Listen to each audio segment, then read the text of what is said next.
everybody. Happy Saturday to you. I hope that you're having a great day. This is Waynell Henson. Most of you know me as that Sunday school girl, and let me apologize in advance. There goes the train. Of course, it gets loud.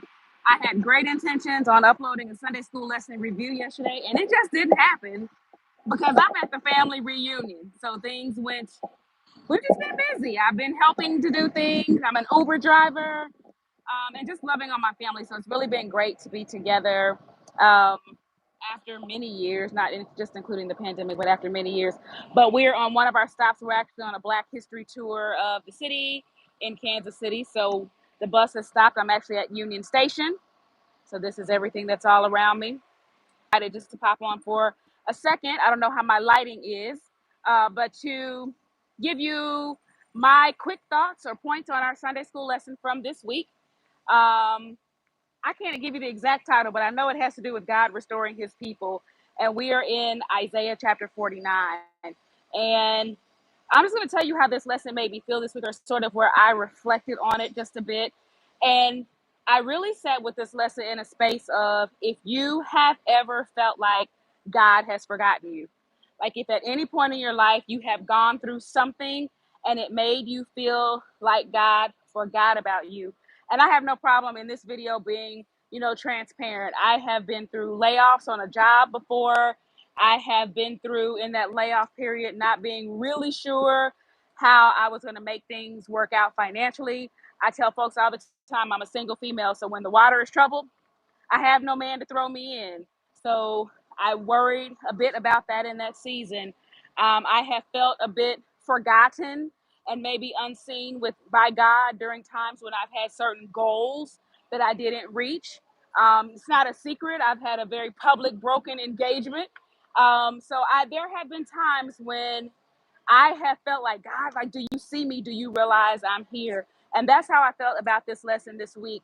I know the lesson picks up around verse 18, but if you go back up around verse maybe 13, and I hope you read the whole thing, but around verse 13, um, there is a call for people to rejoice and to be a part of a celebration because of all that God was going to do.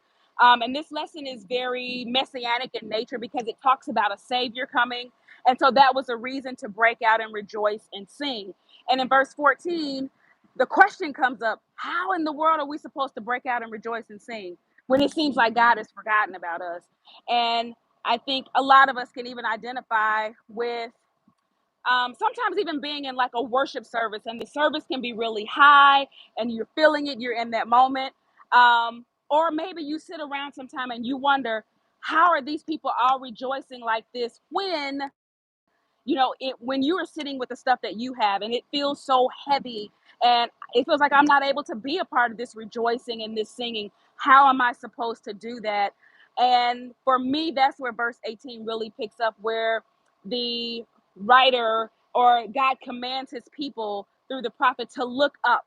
Because sometimes I think we're so focused on like the bad things that are going on around us. Remember, this is God's people at this point in time. We're dealing with the southern kingdom when they're in exile. And so, how am I supposed to sing when I'm in a tough spot? How am I supposed to sing in exile? How do I sing when I'm away from everything that's familiar? How do I sing when I'm in a space that's uncomfortable?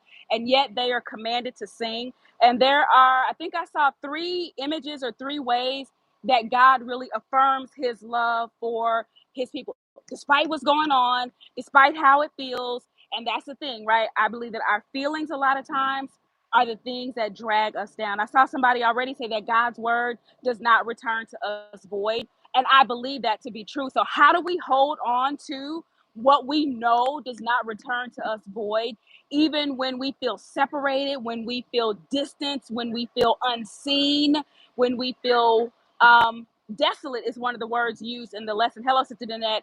And so the 3 things that I saw in the lesson is that first, God says, I am, or how can a mother who has a child that's like a nursing child, can she forget about her child? And really the answer is sort of no. But then he kind of comes along and says, well, even if she does forget about the child, I have not forgotten about you.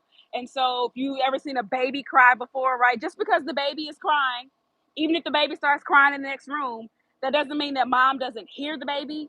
doesn't see the baby. Now, the baby is crying because it's the end of the world. The baby is woken up from a nap, and I don't see my mom in this room. I don't see the people that I know. It looks really different in here. Or I just want somebody to come give me some attention. And just because mom is in the kitchen making a snack or dinner does not mean that mom has forgotten about that baby. But again, even if she did, he affirms that I have not forgotten about you. So that to me spoke to sort of the relationship that is so deep that he does not forget. So when we're going through, we can remember that we have this deep and lasting relationship with God. So he doesn't forget about us. The second thing, y'all see I'm going off the top of my head here, but the second thing was what I'll call permanent. And he talks about our names or the names being etched in the master's hand. And in those, like back in that time, it would have been customary for like a slave's hand to have the master's name written in it.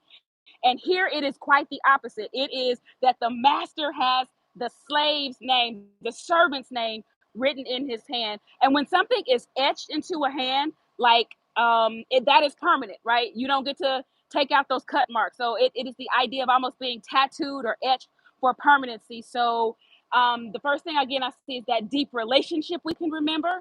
The second thing is that it is permanent.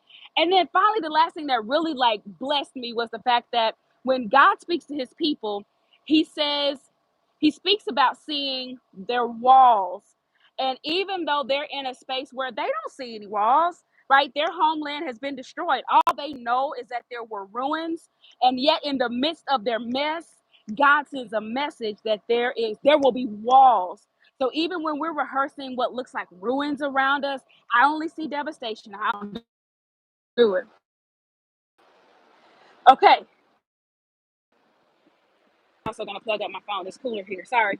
So I think the last thing I was telling you is that where people saw and rehearsed ruins, that God talked about their walls. And for me means that he already saw a time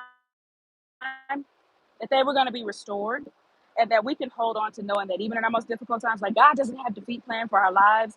And so this idea of restoration, I also thought about, for me, restoration does not always mean getting back exactly what you had. I kind of sometimes think it's like the spirit of a thing. So let's say, for example, okay, we're just having difficulty here. We're on the road, sorry. But he gave back to them. And I just believe that giving back isn't always exactly what you had. So think of it this way. Let's say you lost a house. God is going to give you back a home. You may not get the exact physical address that you had before, but to me, restoring is putting you back in position. And so that's what God promises his people, is that he's going to put them back in position. He was going to give them more than they had. Even those children that he talked about coming back, they said, well, my children all died. No, the children he's talking about are even children that didn't belong to you. But again, putting you back in a place where you can do business, putting you in a place where you have value, because that's what children were equated to, even the ability to run family business, because he cares for us. And so, yes, even Sister Stephanie, when God has to do what is necessary to get our attention, I am always reminded that he always loved his people, right? He was always, I love that, Sister Lisa, restoration is being able to move forward and nothing is holding you back any longer. And I agree with that. And so that's what I saw in this week's lesson. I hope that's a little bit helpful in terms of my thoughts. I hope that you guys are having a great weekend. Again, I am in Kansas City. That was my head. I'm in Kansas City, and this is my family on the bus. The red t-shirts are for my grandfather's line of the family. There's a green shirt coming on, and our grandfathers were brothers, and so that's how you know who's through which line. And so that's it. If you're one of my Team Kojic friends, there was a lesson that ran. I got up early for you this morning. Ooh, I set the alarm for 6:45. So your lesson already ran. But I definitely, hey, Kippy B, I definitely wanted to pop on and just let you know that's all I got on the lesson for this week. So I hope it's helpful. But more than anything, I hope you find great encouragement, because there are some of you, there are at least two people who will watch this short live, and you are somebody who's saying, whatever's going on, I legit feel like God doesn't realize I'm here. This week I was just like, God, do you realize? Have you forgotten about me over here? And I think this lesson is for you. And I want you to know that he sees you. that his relationship with you is so genuine and so loving that he does not want harm to come to you, that you are etched in his hand. His love for you is permanent.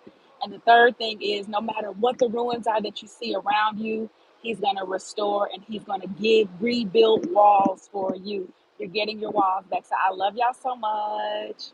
I think I'm going to get back off the bus and get me one of these little shaved ice things. I don't even know if I like that. But if it's like the snow cones at the little snow cone hut in Dallas, this could be good. Yes, Sister Stephanie, he'll never leave you. He'll never forsake you. Y'all have a great, great weekend. Hope you're enjoying your families, and I will see you later. Bye. Now I don't know how to turn this off when I do live. Ha! All right, bye-bye, y'all.